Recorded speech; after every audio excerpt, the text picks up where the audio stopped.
Hello, and welcome to this RPTH Research Recap, where we dive a little deeper into the science being published at RPTH. My name is Megan Brown, and I'm one of the social media associate editors at RPTH.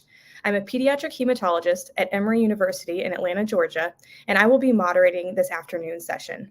I am pleased to introduce Dr. Mers and Dr. Siad. Dr. Lauren Mers obtained an MD from the University of Michigan Medical School and an MSc in clinical research from the University of Michigan School of Public Health. She then completed internal medicine residency at Brigham and Women's Hospital and is currently a fellow in hematology oncology at Dana-Farber, Mass General Brigham. Clinically, she plans to focus on classical hematology and women's health. Her research interests include health equity and classical hematology. Dr. Fartun Siad is a general internal medicine fellow at the University of Toronto. She completed her core internal medicine training in the Department of Medicine at the University of Toronto. She received her MD from the Cummings School of Medicine and MSc in the Department of Community Health Sciences at the University of Calgary in her hometown of Calgary, Alberta. She is a qualitative researcher and digital storyteller with training in population and public health. She frequently uses mixed methods research to better understand and address health inequities among intersectional individuals. Her career interests include all things general internal medicine with a particular passion for obstetrical medicine and hematology. Dr. Mers and Dr. Siad are co-first authors on an incredible RPTH Illustrated review titled Laboratory-Based Inequity in Thrombosis and Hemostasis, Review of the Evidence. This has been an eye-opening illustrated review, pointing out important lab-based inequities in our field. Given the importance of this work, it was chosen to be our first research recap of an illustrated review. For those joining us live on Facebook, Twitter, or X, and YouTube, please leave your comments below, which will be answered during the discussion after their presentation. Dr. Mers and Dr. Siad, we look forward to hearing your presentation. Thank you so much for having us.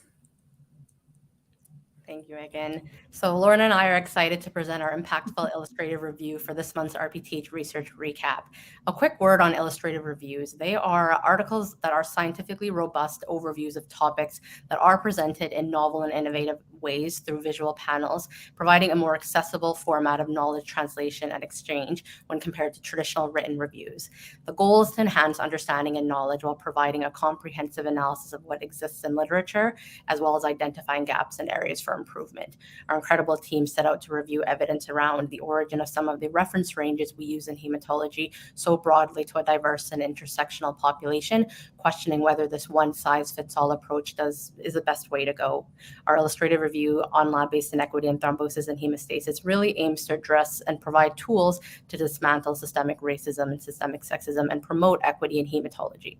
And this starts with an understanding of where these normal values and challenging come from and where we sort of challenge the status quo. So we do want to inspire our readers and viewers to take a critical and introspective look at their relative specialties, what we classify as normal and abnormal, through an inquisitive lens. And what we found plays again and again, as we know, in multiple specialties, as we've seen in nephrology and in respirology. And finally, sincere and heartfelt thank you to our co-authors and mentors, Drs. Melissa Creary, Michelle Schultzberg, and Angela Wayan, whose expertise and support made this review possible. Next slide, please. So the concept of normal in hematology, like that of other areas in medicine, really is anchored in the perspective of those who are setting the standard. And this means that several laboratory reference range intervals and approaches to conditions of thrombosis and hemostasis are influenced by the vantage point of those that are in power. And this frames what we see as normal and abnormal. Structural inequity, which includes systemic racism and sexism, can lead to inappropriate normalization of disease states. We see this in anemia, iron deficiency, delayed diagnoses such as von Willebrand disease, and this perpetuates cycles of injustice in hematology. Our illustrative review starts with key terminology to anchor our readers that are interdisciplinary in background. And terms that we use include those of race, a social construct, not a biological fact, which is different than ethnicity, as well as the components of discrimination and the cumulative impact that has on intersectional individuals. And this slide indicates a few of the major definitions we felt were important to incorporate into this review. And with that introduction, we're going to launch into highlighting sex and race-based hemoglobin reference intervals. So that was where we chose to start, was sex-based hemoglobin. I think we all learned, and from looking at it, the WHO will often define anemia for males as less than 13 grams per deciliter, and for females as 12 grams per deciliter. I think a lot of us take that at face value, and we think about that the differences may be driven by sex hormones. However, when we looked at that a little bit more, we realized that estrogens regulate erythropoiesis, particularly in states of erythrocytosis. But when you look at things like estrogen supplementation and transgender women, we see that it lowers mean hemoglobin, but the baseline hemoglobin is still greater than 13 grams per deciliter. There's also some really wonderful and older data now that looked at the average hemoglobin between males and females from birth all the way to death. And if you look at the graph here, you can see that the hemoglobin levels are pretty similar up until menarche, when there's this wide discrepancy during years of menstrual bleeding that then starts to come back together around the age of 55, which is around the time where a lot of females undergo menopause. And so we started to wonder, what could be going on there. And again, the estrogens don't seem to tell that full story. And so we wondered how much that iron deficiency might be going into this as well, because we felt like the sex hormones just really didn't adequately explain the difference in the lower limit of normal hemoglobin that we were seeing between males and females. I also encourage you to go to our full review, because we go through all of the studies that have often used very large data sets to look at hemoglobin levels and how they correlate with morbidity and mortality. Specifically, when you look at older females, you see that the mortality rate decreased up into a hemoglobin of 13.9 grams per deciliters. We see in another study that there's the highest mortality in women with hemoglobin less than 12.6 grams per deciliter. And another study showed that there was 5 times higher mortality among older women when hemoglobin was less than 11 grams per deciliter. So clearly there's a lot of work to be done here as well. Historically, we also looked at race-based hemoglobins as well. And we're going to say this a couple different times, but we're going to be repetitive because it's so important that race is a social construct and not a biologic fact. It's a way in which we have grouped humans that really does not have a role in the way that we think or talk about medicine going forward. When you look at some of the hemoglobin reference ranges that we've used throughout the years, including N. Haynes and Scripps-Kaiser, which is illustrated in the graph here where we look at the lower limit of normal hemoglobin, you see that white women have the lowest lower limit of normal of anyone, and end up having about a 2-gram difference in what is considered normal on the lower level of normal when you compare to white men. We tried to understand and review the literature to see what sort of hypotheses have been put forward to explain some of these differences. There were some genetic hypotheses, and again, I want to emphasize that genetics does not equal race, but indicates ways in which genes and different variants might be transmitted over time. And we do know that there's higher rates of things like diabetes, hypertension, and kidney disease that could influence hemoglobin. We also know that things like beta or alpha thal trait could impact the hemoglobin, and that sickle cell trait, as well as higher rates of fibroids or heavy menstrual bleeding, could contribute as well. We also think that systemic racism is likely contributing as well. There's higher rates of inflammatory markers and lower albumin levels among people who self-identify as Black or African American that may be coming from chronic stress or disease. We also know that access to nutrient-rich foods to ensure iron and B12 repletion are historically less available in communities of color, which may impact some of the hemoglobin levels as well. We know that this has an impact on things like clinical care as well. So in the nephrology world, we had a retrospective review that showed that Black patients had a lower hemoglobin levels and were less likely to receive ESAs than white patients. We also know that Black patients were less likely to start dialysis with a hematocrit of greater than 33%, which is the recommendation, or to receive an ESA if the hematocrit was less than 33%, another solid recommendation in nephrology. Finally, we know in our prenatal care, ACOG used to recommend that we treat anemia for a hemoglobin less than 11 in non-Black women, but withheld treatment of anemia until hemoglobin was less than 10.2 for Black women. And again, this was based in these differences in hemoglobin lower limits of normal. They figured that these reference ranges were correct, and so why treat until you start getting to these lower limits of normal? Thankfully, this was revoked in August of 2021 after some incredible advocacy from our obstetric and gynecology colleagues, but an illustration of how damaging inappropriate reference ranges can be for our patients going forward. When reviewing heavy menstrual bleeding, it's important again to look back at the evolution of the definition. So clinically, excessive vaginal blood loss is defined as blood loss of more than 80 mils per cycle. Now, where did this 80 mils come from? Again, normal ranges, quote unquote, were identified first by Breyer and Fowler in 1936. Their population included about 100 hospital employees aged 15 to 43 and found a mean blood loss per period of about 50 mils. And the range, however, was 6.5 to 180 mils. Two more population-based studies were carried out in the 1960s where menstrual blood loss was objectively measured again in a demographic of several hundred women, and each study attempts to make and define these limits of quote-unquote normality.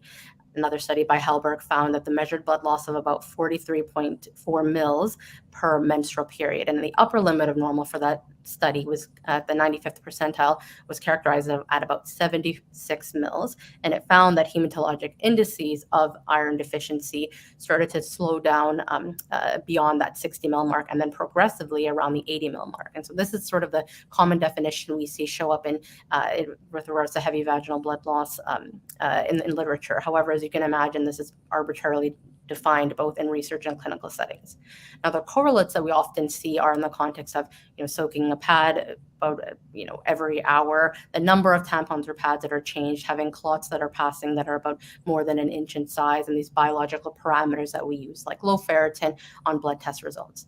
Now, the evolution of this definition in those who experience menstruation, we know that excessive vaginal blood loss interferes with physical, mental, emotional, and material quality of life, and this is indicated in the 2018 NICE guidelines with regards to the progression of the definition to really include this global outlook on one's experiences. And now we know that the complications are multifold with fatigue and iron deficiency, as well as iron deficiency anemia that often sadly becomes normalized. And this impacts our cognitive ability, work productivity, and quality of life, to name a few.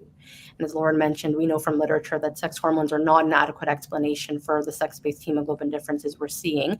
And thus, this is highlighted in our review with the only major differences that were noted in the form of chronic blood loss from menstruation and iron deficiency. In fact, one study in our review found that those who menstruate, iron deficiency was noted between menarche and menopause due to this chronic blood loss, and this actually started to improve after menopause, and that iron supplementation in those that were deficient in select studies improved aerobic capacities, and we saw a rise in hemoglobin in those who were anemic. And so why is this important? Well, nearly half of reproductive age women experience heavy vaginal blood loss, whether this is menstrual, lochial, or otherwise, and yet less than 10% seek medical attention for vaginal blood loss, and they live with a stigma, often multiple uncertainties around their diagnosis, and experiencing this interference in their quality of life. Next slide, please. And so a critical component of our review looked at iron deficiency and ferritin reference intervals. And so iron deficiency is identified through ferritin, with a low ferritin being consistent with iron deficiency, but variable thresholds of what qualifies as iron deficiency exists at each institution. You can see on the left panel that we see that both global and American statistics of those with less than the lower limit of normal hemoglobin, as well as the percent correlates of iron deficiency. On the top right, typical health systems define the ferritin lower limit of normal as 10 to 15. However, we believe that ferritin of less than 30 is the better threshold for iron deficiency, with iron insufficient classified between the 30 deficient 50 range and iron replete over 50 to about 100. And we know that inappropriate reference range intervals can lead to inappropriate hemoglobin reference range intervals. Looking at that image we have in the center, we've got this sort of illustrated vicious cycle of lack of a routine assessment of heavy vaginal blood loss, leading to under-recognized and underdiagnosed and untreated conditions, untreated iron deficiency, normalizing of low ferritins, therefore normalizing of low hemoglobins. And thus it's our recommendation that the lower limit of normal ferritin be at least 30 for both males and females. And this is to better communicate abnormal values and prompt evaluation for iron deficiency. Now on the bottom right panel, we can see that illustrative figure that shows the consequences of iron deficiency and anemia, such as increase in coagulopathy. It can lead often to recurrent VTE, increased stroke risk, and more. And as you can imagine, there's a lot more work that needs to be done in this area, as well as a prioritization in both research and clinically. Now, when it comes to race and venous thromboembolism, we're seeing again the similar trend in literature. Rates of VTE is highest among Black individuals than white, and this is followed again by identifying those that are Hispanic with the lowest risk, and Asian Pacific Islanders below them. And so these rates were held true when we adjust for multiple socioeconomic risk factors, and this includes access to receiving care, access to iron-rich foods, and comorbidities. Now, earlier we mentioned that iron deficiency increases coagulopathies, and with higher rates of iron deficiency among Black individuals, and this could drive this disparate rate of VTE that we're seeing as one of the factors. Now, we know that there's intersectional and pressing problems for menstruating individuals and those that are iron deficient, in addition to those who are identifying as Black. Outcomes post-venous thromboembolism, we see higher rates of mortality among Black individuals, particularly after PEs. And you can see the panel on the right indicates some of the contributing factors: high factor VIII, von Willebrand factors, D-dimers, and a lower protein C. And then we see again in inherited thrombophilias, those that are living with sickle cell disease or sickle cell trait, conferring a nearly 2 times incidence of VTE and 4 times incidence of PE. Again, with an understanding that genetics is not equal race. More research and policy advocacy are needed in this area, really through a critical anti-racism lens to improve health outcomes. One of the other things of thinking about coagulopathy is that we thought about was von Willebrand's factor, which I think a lot of us in hematology know how challenging it can be to accurately interpret this. And we looked at this both from the lens of systemic racism and systemic sexism. To start with looking at how race may impact our interpretation, we know that there's some risks of underdiagnosis. When we look at really large data sets like the ERIC and CARDIA studies, we see that there is a higher average von Willebrand factor antigen in Black women when compared to white women, and that factor VIII levels are also higher among African American individuals. There's also the recognition that there's high biologic variability and von Willebrand factor levels from physiological stress or from previous or current VTE. So just like Fortune was saying, if we're having higher rates of DVT or PE, thinking about how that might impact the von Willebrand factor based on the temporal association. There's also a risk for overdiagnosis as well. The D1472H polymorphism is observed in 2/3 of Black people versus 1/6 of white people. And this polymorphism impacts the ability of von Willebrand to bind properly to the ricocin reagent, which results in lower von Willebrand factor activity. And you get a false diagnosis of type 2M von Willebrand's disease. Does not represent a functional defect, just kind of represents a way that the test can be a little bit difficult for interpretation. We also think a lot about how estrogens can impact von Willebrand's factor, specifically estrogen status, stress, bleeding, blood type. And when you think about estrogen, that includes things both pregnancy, postpartum, OCP use, and that's going to encompass a really large swath of the female population. We also see some really impressive differences in the diagnosis of von Willebrand's disease by sex. And so if you look at the graph that's in the bottom corner, the top line indicates the male experience and the bottom line looks at the female experience. And so the age of the first bleed is pretty similar between males and females, of 8.9 for males and 10.6 years of age for females. However, the age when 50% of the patients are diagnosed with von Willebrand's disease is dramatically different. For boys, it's 10.9. So, 2 years later, they are often diagnosed versus it is 24.6 for females. And then when you look at the mean age of diagnosis, we also see a difference there of 16.6 for boys and 22.2 for females. That is a significant difference. And we do wonder if a lot of that diagnostic delay and from what was reviewed in the literature is this normalization of heavy menstrual bleeding and underassessment for providers. This is often compounded intergenerationally too, because girls often learn about their periods from their mothers. And so if mothers often also have von Willebrand's disease, this is thought of as normal. There's also stigma in wanting to talk about menstruation, and so it may not be disclosed to providers. And we often know from experience and from review that oftentimes female patients will describe their periods as fine or normal, and there won't be a further evaluation into what fine or normal actually means, which is what puts people at risk for missing these diagnoses throughout the years as well. So as you can imagine, everything we've said so far impacts intersectional individuals, and for those choosing to have children and able to have children, the consequences are noted both in maternal and fetal outcomes.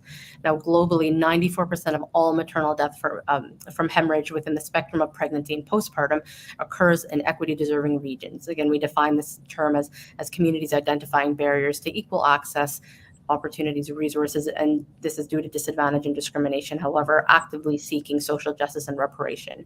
In the United States, we see a third of maternal mortalities from thrombosis or hemostasis. That's indicated in our review. There's anemia, iron deficiency, and coagulopathy contributing to higher rates of postpartum hemorrhage, adverse fetal outcomes, as well as coagulopathies.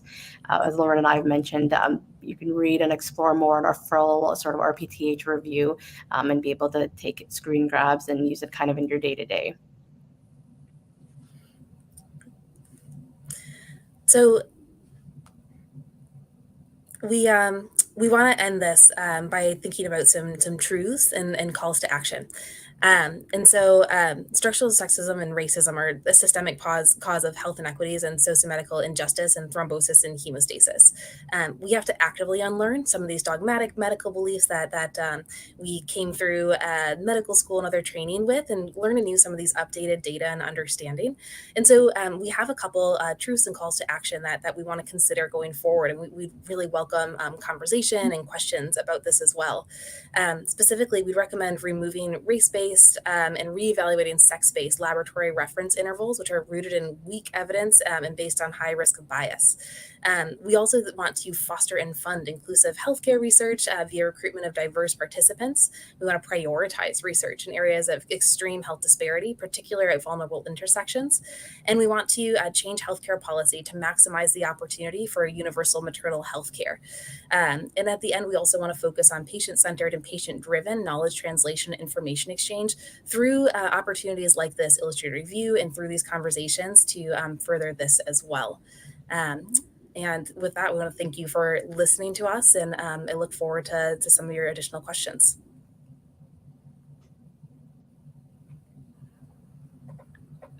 Thank you so much, Dr. Mers and Dr. Ziad. That was an amazing presentation. I have a couple of questions prepared for you, and hopefully we can grab some questions if there are from some of the active platforms. But the first one I had is, what inspired you to do this important illustrated review? There's so much data, but I wasn't really aware of it, a lot of it before your paper. So what inspired this for you?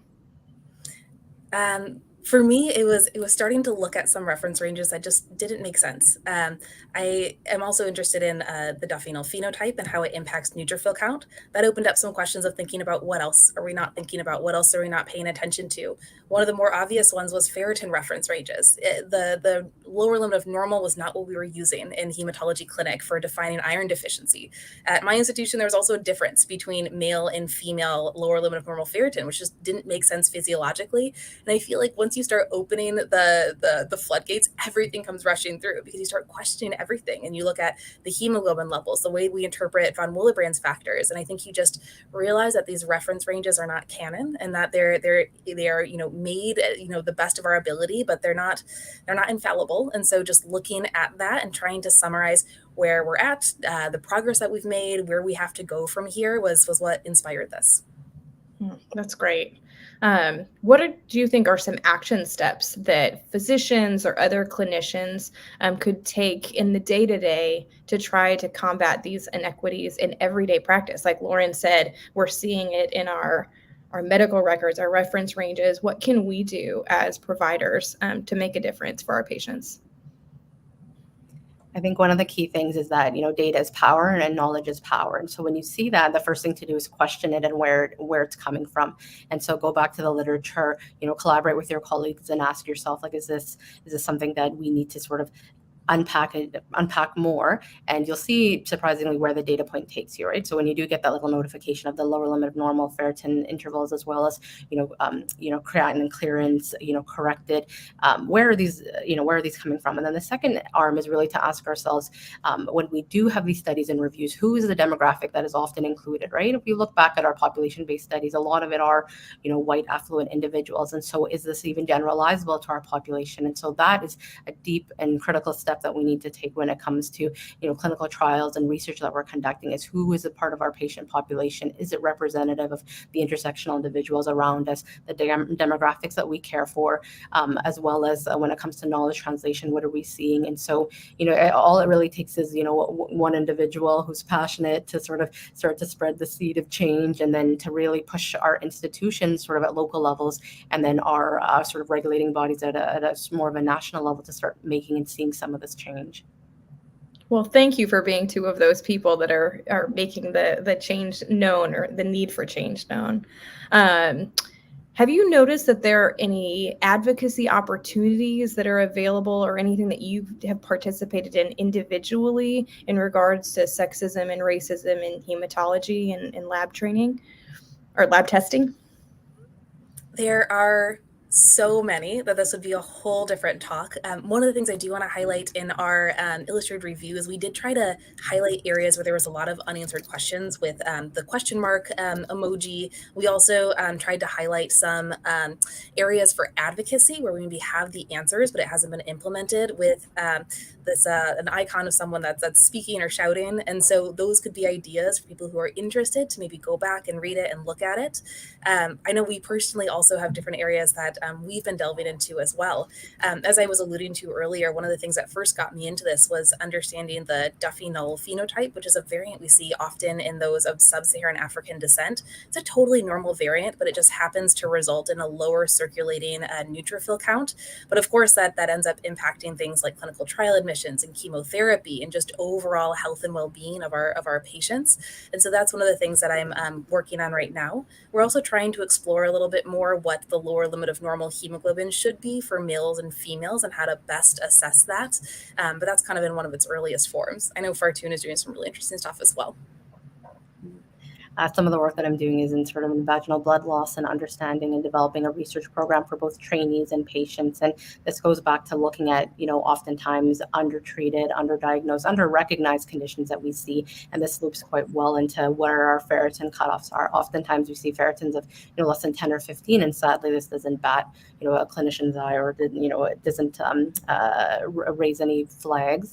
And yet this is something that we know that we need to take a look at. And so we're starting to see at a local level and institutional levels, once the evidence is put forward, changes in those lower limit of normal of ferritin reference range intervals. And the studies that we're doing are looking at both quantitative data, but also qualitative data. What our patient experiences, oftentimes going through healthcare systems that you feel like your concerns are falling on deaf ears, and the impact that has on you and kind of your day to day. And so it really is revolutionary what we're seeing on the ground. And I think that the more individuals and institutions uptake it in their respective specialties and in hematology with regards to this talk, we are going to see the change that we're looking for. That's great. It's really inspiring to hear the work that each of you is doing. We do have one question that came from Twitter. So I think this will be what we close on unless anything squeaks in at the last minute. But the question was, in the absence of iron deficiency, do you think testosterone could contribute to higher reference hemoglobin values in males, knowing that it does promote erythropoiesis through different mechanisms?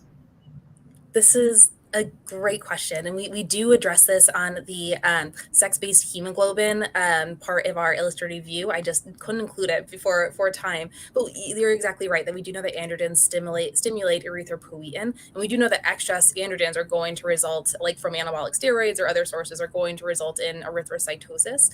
But we think that the testosterone likely impacts the hemoglobin mean and upper limit of normal. And we don't think that the lack of the testosterone in women should be impacting the lower limit of normal. And I think a lot of what we focused on here too was kind of that lower limit of normal, knowing like when we react to things like anemia and when we need to act clinically, and less so what the mean or upper limit is. And so, yes, I do think that's a piece of it, but I think we've relied on that for a really long time in the sex-based hemoglobin story. And I think that we might be hiding a lot of iron deficiency and over-relying on the different sex hormones as a explanation for what's going on here. Fortune, I don't know if you have any other insight into that.